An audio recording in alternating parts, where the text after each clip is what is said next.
میری لائبریری میں خوش آمدید۔ السلام علیکم۔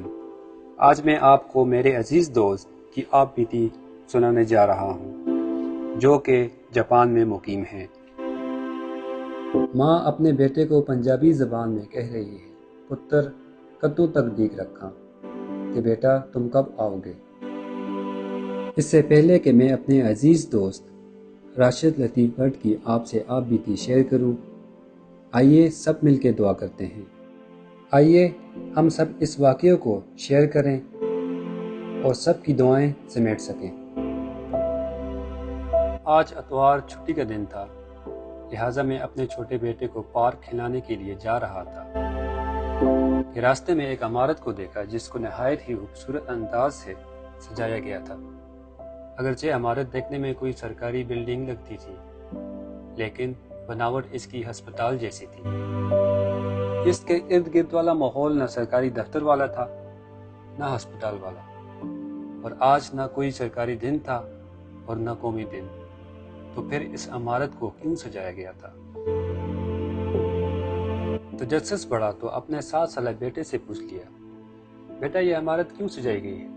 بیٹے نے بڑی حیرت سے پوچھا، بابا آپ کو معلوم نہیں؟ میں نے اپنی لا علمی کا اظہار کیا تو بیٹے نے بتایا، بابا یہ اولڈ ہاؤس بزرگوں کا گھر ہے جہاں پر لاوارث اور اکثر جو والدین کی دیکھ بھال نہ کر سکنے والوں کے والدین یہاں رہتے ہیں۔ خیر، میرا اگلا سوال یہ تھا کہ اس عمارت کو سجایا کیوں گیا ہے؟ تو پھر بیٹے نے بتایا، بابا 2 دن بعد مدر ڈے ہے، لیکن مدر ڈے تو 2 دن بعد ہے۔ آج کل مصروفیات کی وجہ کوئی بھی دن ہو، اس کو چھٹی والے دن ہی منا لیا جاتا ہے۔ پہلے یا بعد میں ہونے سے فرق نہیں پڑتا۔ سالگرہ بھی لوگ چھٹی والے دن مناتے ہیں۔ آج کل لوگوں کے پاس ٹائم نہیں ہے کہ جو دن جس دن ہے اس دن منا سکے۔ مجھے آج تک یہ بات سمجھ نہیں آئی کہ جو دن جس دن نہ ہو اس دن کو منا کے آپ کیسے خوش ہو سکتے ہیں۔ میں نے بھی جوانی میں یہ تجربہ کیا تھا۔ اپنی سالگرہ 2 دن پہلے چھٹی والے دن رکھ لی، دوستوں کے ساتھ انجوائے کیا، کیک کاٹا، تحفے وصول کیے، بڑی گہما گہمی تھی۔ ماں اور بہنیں کھانا بنا رہی تھیں، چھوٹا بھائی اور میں طرح طرح کے کھانے کی چیزیں پیش کر رہے تھے۔ میں نے بھی اپنی اوقات سے زیادہ خرچہ کیا تھا، لہٰذا کسی چیز کی کوئی کمی نہ تھی۔ ہر کوئی انتظامات کی تعریف کر رہا تھا، لیکن میرے دل میں ایک پریشانی تھی، اس کو کوئی نہیں دیکھ سکتا تھا۔ مجھے لگ رہا تھا کہ محسوس سب کر رہے ہیں، شاید سب جانتے ہیں، میری طرح سب کے دل میں ایک ہی بات ہے کہ آج تو تمہاری سالگرہ نہیں ہے، یہ تو جھوٹ ہے، تم جھوٹے ہو، یہ سالگرہ جھوٹی ہے۔ سب کے چہروں پر یہ مسکراہٹ، یہ خوشی جھوٹی ہے۔ سب ایک دوسرے کو مطمئن کر رہے ہیں، حالانکہ ایسا کچھ نہیں ہے۔ تو یقین مانیے کہ میں خوش ہونے کی ایکٹنگ کر رہا تھا اور باقی لوگ بھی ایکٹر ہی لگ رہے تھے۔ سب خوش نظر آنے کی یا خوش کرنے کی ایکٹنگ کر رہے تھے۔ اس کے بعد میں نے کبھی سالگرہ نہیں منائی۔ اب بچوں کی خوشی کے لیے کیک کاٹ دیا جاتا ہے۔ خیر، بات اولڈ ہاؤس کی چل رہی تھی۔ میں نے بیٹے سے دریافت کیا، بیٹا آپ کو یہ انفارمیشن کہاں سے ملی؟ تو اس نے بتایا کہ ہمارے اسکول کے بچوں کا پروگرام ہوگا۔ میں نے پھر حیرت سے پوچھا کہ آپ بھی شریک ہوں گے؟ تو اس نے انکار کیا اور کہا، پروگرام میں بڑی بہن اسکول کی طرف سے شرکت کر رہی ہے، ہم چھوٹی کلاسوں والے صرف دیکھ سکتے ہیں۔ خیر، میری بڑی بیٹی جو کہ 5ویں کلاس میں تھی وہ پروگرام میں شامل تھی، لیکن مجھے اس کا کچھ معلوم نہ تھا۔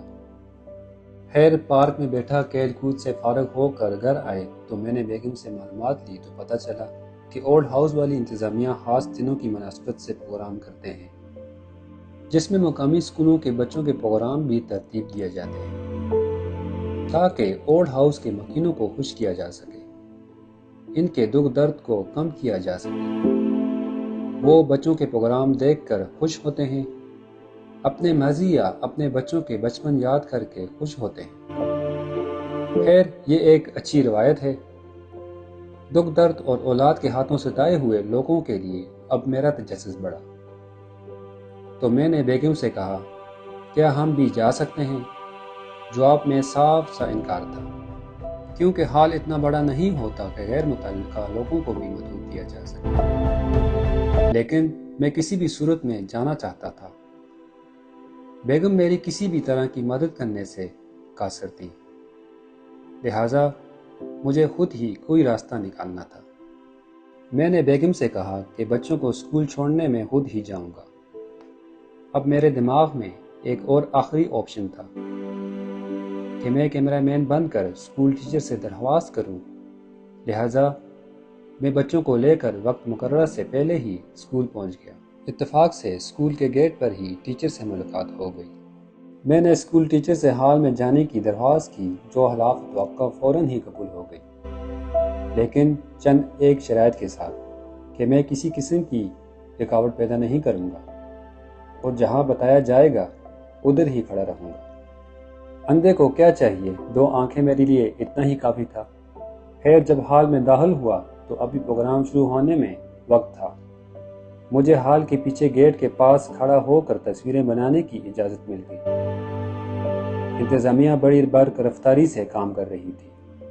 2 بندے ایڈوائزر ٹائپ کام کرنے والوں کو گائیڈ کر رہے تھے، یہ ادھر رکھو، وہ ادھر رکھو۔ جب ہر چیز اپنے مقررہ جگہ پر آ گئی تو ایڈوائزر نے اوکے کا نعرہ لگایا، تو انتظامیہ کے ہر بندے نے اپنی اپنی جگہ سے انگوٹھے سے اوکے کا اشارہ کیا۔ اس کے بعد سب پلک جھپکتے ہی غائب ہو گئے۔ میں بھی اپنی جگہ مقررہ داخلی دروازے کے پاس کیمرہ گلے میں ڈال کر کھڑا ہو گیا، کیونکہ مجھے آگے جانے کی اجازت نہ تھی۔ میری دائیں جانب سٹیج کے بالکل قریب کے داخلی دروازے سے کوئی 50-60 کے قریب بوڑھے اور بوڑھیاں، جن کی عمریں 60 سے 100 سال کے قریب تھی، داخل ہوئے اور سٹیج کے سامنے والی کرسیوں پر بیٹھ گئے۔ بائیں جانب کے دروازے سے اسکول کے بچے، جن کی عمریں 8 سے 10 سال تھی، داخل ہوئے اور اپنی مقررہ کرسیوں پر بیٹھ گئے، اور ان کے پیچھے 30 سے 40 خالی کرسیاں تھیں۔ پروگرام کا باقاعدہ آغاز کرنے کے لیے کوئی 35 سے 40 سال کی عمر کی عورت مائک اٹھائے ہوئے سٹیج سے برآمد ہوئی، جس نے اپنی خوبصورت آواز میں آج کے پروگرام کے مقاصد اور پروگرام ترتیب کے بارے میں گائیڈ لائن دی، جس میں اس سال نئے آنے والے بزرگوں کو خوش آمدید کہا گیا۔ پھر اولڈ ہاؤس کی انتظامیہ کی کاوشوں کو سراہا گیا اور بچوں کو پروگرام ختم ہونے کے بعد بزرگوں کی طرف سے انعامات ملنے کا لالچ اور اسکول کے بچوں کی طرف سے بزرگوں کے لیے ہاتھ سے بنائی گئی چیزیں بزرگوں کو دیے جانے کی خوشخبری دی گئی۔ اس کے ساتھ ہی اولڈ ہاؤس کے منتظم اعلیٰ کو دعوت خطاب کی دعوت دی گئی۔ اسی دوران داخلی دروازہ کھلا تو 15 بندے اندر داخل ہوئے، جن کو انتظامیہ کے آدمی نے اشارہ سے پچھلی حالی سیٹوں پر بیٹھنے کا اشارہ کیا، جن میں ایک تقریباً 50 سال کا جوڑا تھا جو ایک طرف کونے میں بیٹھ گیا، اور ایک نسبتاً جوان جوڑا جن کے ساتھ 3 سے 4 سال کا بچہ تھا الگ سے بیٹھ گئے۔ جب داخلی دروازہ کھلا تھا تو تقریباً سبھی بزرگوں نے پیچھے مڑ کر دیکھا تھا۔ ایک بوڑھی عورت نے ہاتھ اٹھا کر سلام کیا، جس کے جواب میں آنے والوں میں سے ایک جوڑے نے ہاتھ اٹھا کر جواب دیا،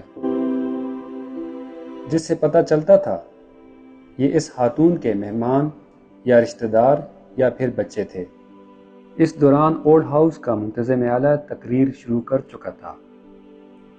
تقریر بس ایک روایتی قسم کی تھی، جس میں آنے والوں کو خوش آمدید، اپنے اچھے کام کی تعریف، عملے کی محنت اور لگن کا اعتراف اور مستقبل میں مزید بہتر کرنے کی خواہش کا اظہار۔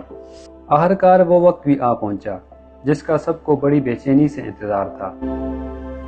بچوں نے اپنے پروگرام پیش کیے، جس کو دیکھ کر سب بہت خوش ہو رہے تھے۔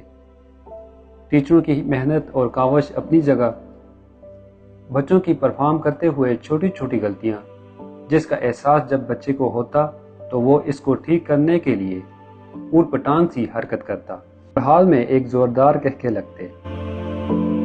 بڑا مزہ آ رہا تھا، بڑے خوش ہوتے، سب ہی خوش نظر آ رہے تھے، ہر چہرہ کھلا ہوا تھا۔ تالیاں بجا کر داد دے رہے تھے۔ بچوں کی پرفارمنس بھی کمال کی تھی۔ ہر کسی کا اپنا ایک کردار تھا جس کو وہ بڑے احسن طریقے سے انجام دے رہا تھا۔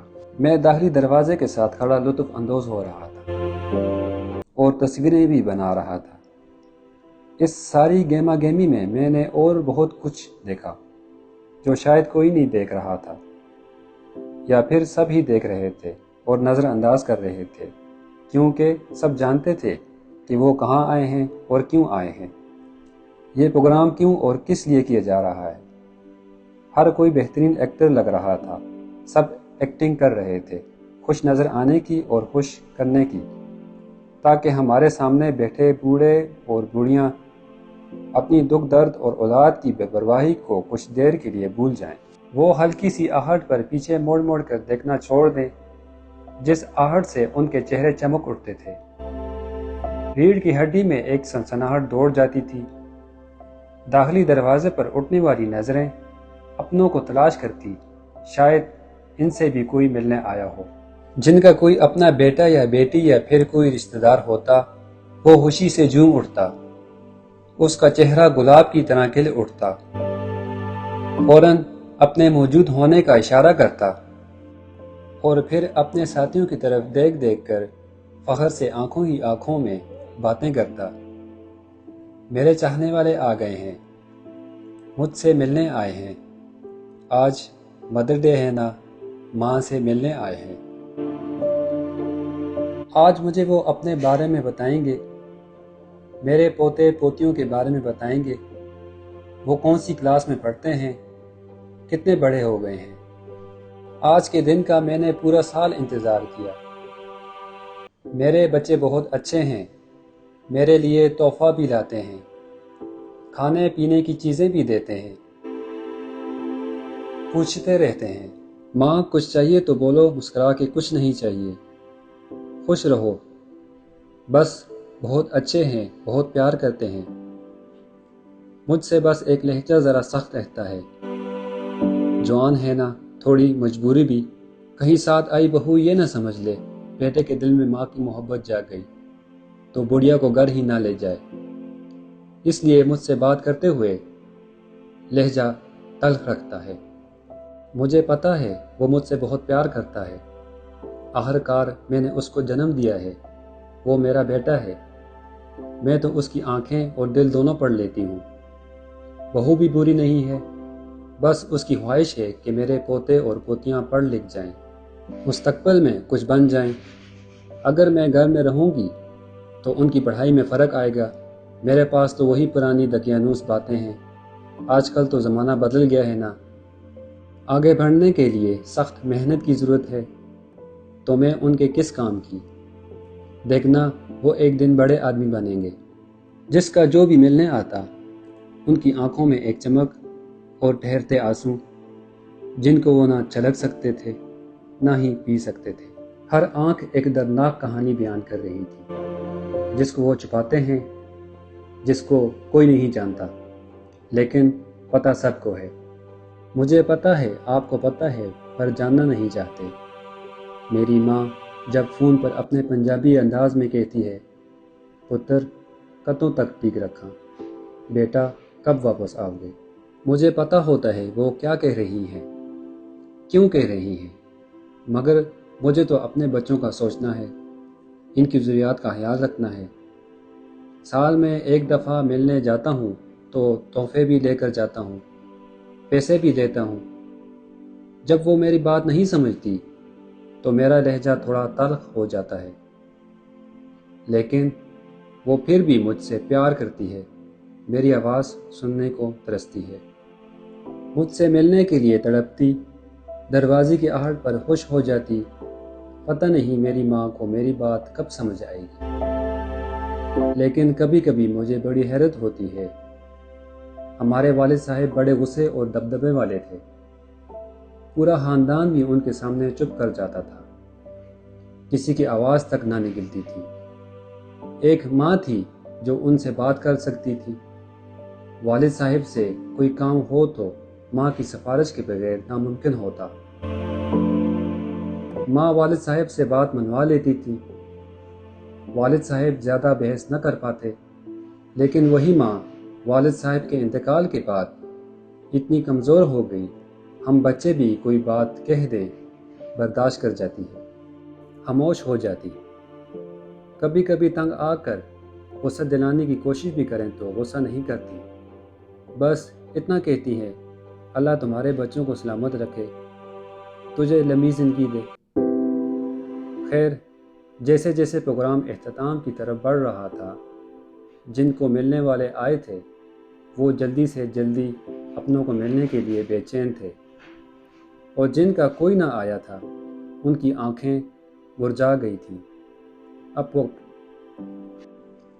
اب پروگرام ختم ہو چکا تھا، جن کو آنا تھا وہ آ چکے تھے، لیکن پھر بھی کچھ نگاہیں مڑ مڑ کر ایک آس لیے داخلی دروازے کی طرف دیکھ رہی تھی، اور میرے کانوں میں دور سے ایک آواز گونج رہی تھی، پتر کتوں تک ڈیک رکھاں۔